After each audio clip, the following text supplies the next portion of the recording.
All right, so have you ever seen The Matrix and thought, what Yeah. if what Right. if we really are living in a Oh, simulation? it's a total mind trip, right? Totally. And that's exactly what we're diving into today. We've Yeah. got this fascinating article all about Dr. Melvin Vopson. Oh, yeah. He's an associate professor, and he's making some seriously bold claims about a master AI potentially calling the shots in our reality. Right, like a puppet master, but for the whole universe. Yeah, exactly.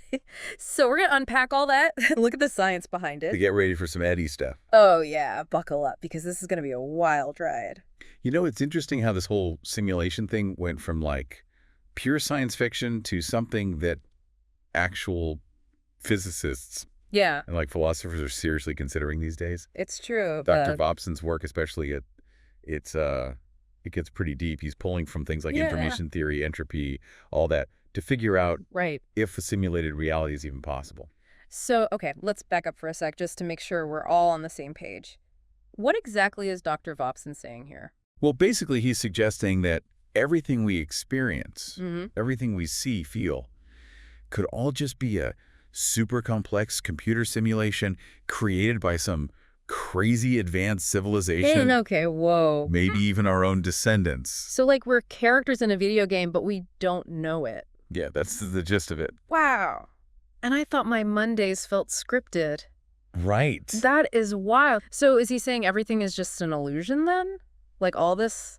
Pretty much. Like, it's all generated by this master AI, this code that's running everything. Okay, and he actually has reasons for why this might be a thing, right? Yeah, he lays out three main theories. He calls them the entertainment theory, guinea pig theory, Oh, okay. and the near immortality theory. All right, so let's break those down, starting with the entertainment theory. Okay. Is he saying we're basically a cosmic reality show for these advanced beings? Exactly.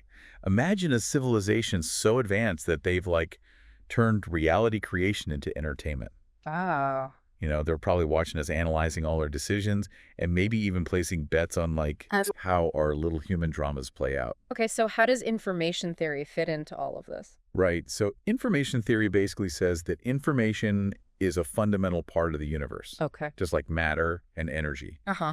So if that's true, then maybe a civilization that's advanced enough could manipulate information to create a whole simulated reality. Like a reality made of information. Yeah, kind of like an informational construct designed specifically to keep them entertained. So it's not just about powerful computers. It's like messing with the fabric of reality itself. You got it. That's mind-blowing. What about the guinea pig theory? What's that one about? All right, that one gets a little darker. This theory says that the simulation might be a giant experiment. An experiment. You know, maybe this advanced civilization is studying us humans, seeing how we behave. Oh, like lab rats. Kind of. They're trying to solve problems that they haven't been able to figure out or maybe even learn from our mistakes. So all our struggles, our accomplishments, our entire history, it's all just data to them. In a sense, yeah. It's like they're running countless simulations of human civilization just to see what sticks. Okay, hold on. Simulations within a simulation. Right. Things are getting seriously meta now. All right, let's move on to the near immortality theory. This one sounds a bit more hopeful. It's definitely got an interesting twist. The idea here is that the simulation might be a way for beings to, like, cheat death. Like to live forever. Basically. To Yeah. achieve virtual immortality. Think about it. Time inside the simulation could be running way slower than time in the real world. So like a minute out there could be years or even decades in here. Yeah, exactly. Like a massive time dilation hack. Wow, so if our reality is simulated, does that mean our experience of time is totally messed up? It's a possibility. It makes you wonder if we're living in slow motion compared to the real world. Okay, so this is all super thought-provoking, but is there any actual evidence to back any of this up? Or are we just having fun with what-ifs? That's the big question, Yeah. right? While Vopson's ideas are grounded in some pretty solid physics concepts, there's no concrete proof that we're in a simulation. It's all theoretical at this point. So we're in the land of fascinating possibilities, but not necessarily scientific fact. Exactly. But even as a theory, the simulation hypothesis gives us a really interesting new lens to view our existence. I mean, it's not every day you question the nature of reality itself. Totally. And it's not just Dr. Vopson who's thinking about this stuff. Yeah. Even Elon Musk. Oh, wow. You know, the tech guy, he's said publicly that we might be living in a simulation. So this isn't just some fringe idea then? Definitely not. It's sparking real debate and curiosity in the worlds of science and technology. All right, so hypothetically, let's say we are living in a simulation.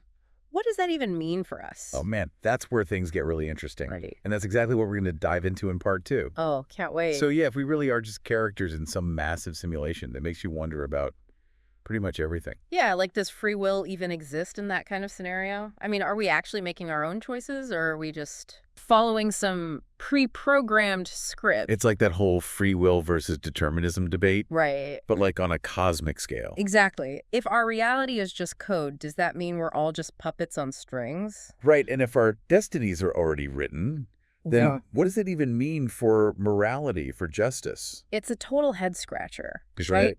And it makes you think about the ones running the simulation, if they exist. Yeah. Like, are they good? Are they bad? Are they just watching us for fun? The big question. Here. What are their motives? Right, Right. Are they scientists just running an experiment? right. Or are they like some bored cosmic audience watching us for their entertainment? Well, Or maybe. Or maybe it's something we can't even comprehend. Exactly. I mean, maybe they're just bored gods watching us scurry around like ants in an ant farm. Uh-huh. Could be. Okay, now I'm getting a little creeped out. Yeah. You know what's even weirder? Some people think those weird, unexplained things like déjà vu, Oh, yeah. or those moments where everything just seems to line up perfectly, they think those could be glitches in the matrix. Yeah, it makes sense. Yeah. If our reality is just a giant computer program, then Yeah. there's bound to be some bugs in the code. So that feeling of, I've been here before, could just be a lag in the system. Yeah. Or maybe those crazy coincidences are just the programmers messing with us for kicks. Oh, man, no, that would be a trip. All right, but before we go full matrix on this whole thing, Uh-huh. let's step back for a second and talk about Dr. Vopson himself. I mean, who is this guy besides the simulation theory? Well, he's actually a physicist with a really wide range of interests. He's published papers on all sorts of mind-bending topics. Like what kind of stuff? Oh, information theory, entropy, even the mass of information. Hey, hold on, the mass of information. Yeah, it's a crazy concept. Yeah. He's done research suggesting that information itself might actually have a tiny amount of mass, Wow. building on the idea that information is a fundamental part of the universe, just like matter and energy. Okay, so he's not just some philosopher with wild ideas. This guy's doing actual scientific work. Oh, yeah. He's definitely pushing the boundaries of our understanding. It's pretty amazing. So we've got this brilliant physicist who's suggesting we might be in a simulation. Right. We've talked about the possible reasons for the simulation, Yeah. everything from entertainment to science to immortality. Right. We've even touched on how this all messes with our ideas of free will purpose, the meaning of life. Heavy stuff. It really is. Yeah. So where do we go from here? Well, it's the million-dollar question, isn't it? I think the biggest takeaway is that even though it's not proven the simulation hypothesis, Right. it really makes us confront some big questions about what reality is and where we fit into it. It's like it forces us to re-examine everything we thought we knew. Exactly. That's like that saying, the more you know, the more you realize you don't know. That's a good one. But even if we never find out for sure if we're in a matrix, just thinking about these ideas can change our perspective. Totally. And who knows, maybe that's the whole point. Maybe the simulation, if it exists, Yeah. is designed to make us think, make us question. It's a fascinating thought. It is. Okay, but we still have so many unanswered questions. Sure. Is there any way to actually prove or disprove this simulation theory? Well, some scientists are working on that, and there are some pretty cool avenues they're exploring. Okay. And that's exactly what we'll get into in part 3 of our deep dive. Okay, so we've spent all this time talking about this wild idea that we might be living in a simulation, but is there any way to actually test this theory, or are we forever going to be stuck just wondering? Yeah, it's a really tough one to figure out, but some pretty smart physicists have come up with some interesting experiments Okay. that can maybe give us some clues. All right, I'm listening.